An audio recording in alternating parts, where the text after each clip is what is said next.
Salut, je m'appelle Astrid et je suis VP outils pédagogiques numériques à la FFEO. Bonjour, moi c'est Teddy, du coup je suis le vice-président en charge des perspectives professionnelles. L'année dernière j'étais responsable événementiel au sein de la Fédé et je viens de l'école de Lyon. Salut à tous, moi c'est Agathe, je suis la secrétaire générale de la FFEO. Je vis plutôt bien mon mandat, c'est un peu différent de ce à quoi je m'attendais mais je suis pas déçue. C'est parfois un peu difficile de faire tout à distance comme on est un peu éparpillé dans toute la France. Mais on est encore plus content de se retrouver quand on en a l'occasion. Ah bah franchement c'est un coup à prendre. En fait au début on va peut-être être un petit peu déboussolé et puis avec la Fédé justement ce qui est pas mal c'est qu'on va apprendre à anticiper nos missions. Et puis de manière générale l'organisation du bureau ça va vraiment consister à planifier les choses à l'avance histoire que chaque membre du bureau puisse un peu se situer entre les cours, le temps qu'il faut pour les cours et le temps qu'il faut pour l'associatif.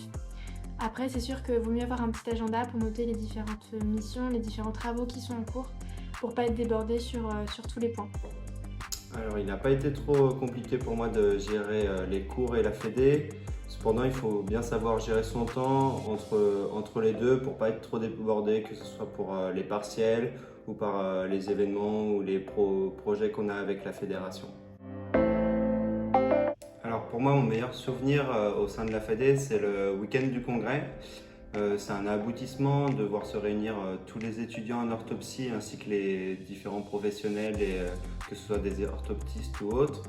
Et c'est très intéressant de voir l'enthousiasme qu'il y a durant ce week-end, notamment de la part des étudiants.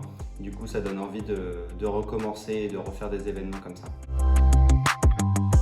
À quelqu'un qui veut se lancer, je lui dirais de réfléchir, mais pas trop quand même.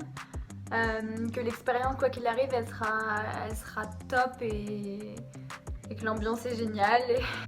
Alors moi, ce que je conseillerais pour intégrer la Fédé, ce serait d'abord de prendre le temps de réfléchir pour savoir ce que l'on peut apporter au sein de la fédération et ce que la fédération peut également nous apporter. Je conseillerais également de poser beaucoup de questions aux membres du bureau afin de se rassurer sur les incertitudes qu'on peut avoir et afin de connaître également les différents postes qui existent au sein de la Fédé. Et après, je conseillerais de se lancer parce que c'est une superbe expérience. N'hésite pas quoi, rejoins-nous.